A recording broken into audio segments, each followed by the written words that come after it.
Good morning.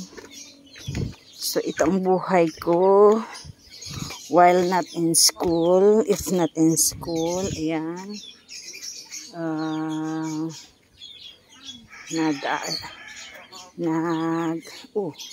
ginagawa ng dalawang ito?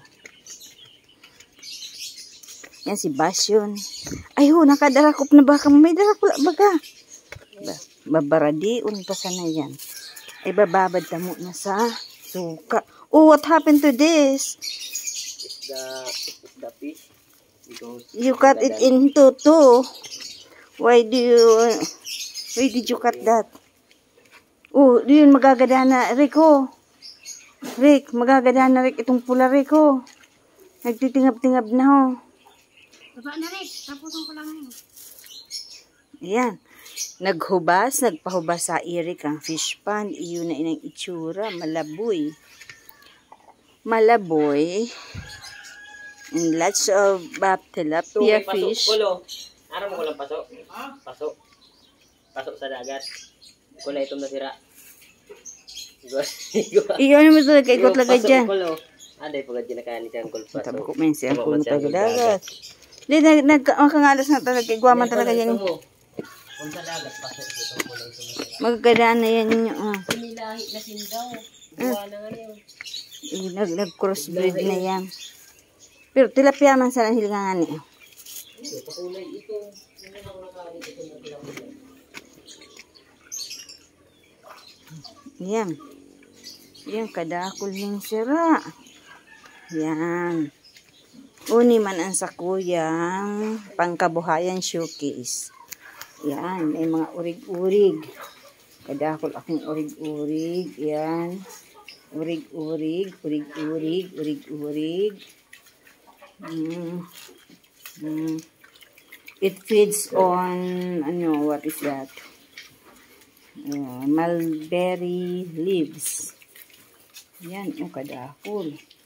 And ini soon to be disposed this coming June. First week of June. Yan. Darakula na sinda. And this one too. Ini pa kadarakula. And another 4 sa pang-apat na kulungan. Ayan. The one is sleeping. Ayan. And that one, the big one, the mama pig, is about to deliver its gills on June 10. And the other one, just, when it's, piglets, and about to hit for the second time. Yan. He's talking to me. The mama pig is talking to me. Yan. So, yan ang mga sakuyang pangkabuhayan. Aside from my pagtutukdo ng what is now. Yan. So, see? Yan. Darakulaon na sila. Balik kita dumangki Basyon. Yan si Eric. Nagigibong hikot si Basyon. Naugma ako. Yan. Mahulog ang sa kong sabag. Magsabi ka man, hey guys. Hi guys, welcome to my guys. Dahil mo paglanugon. Yan. Tama ba?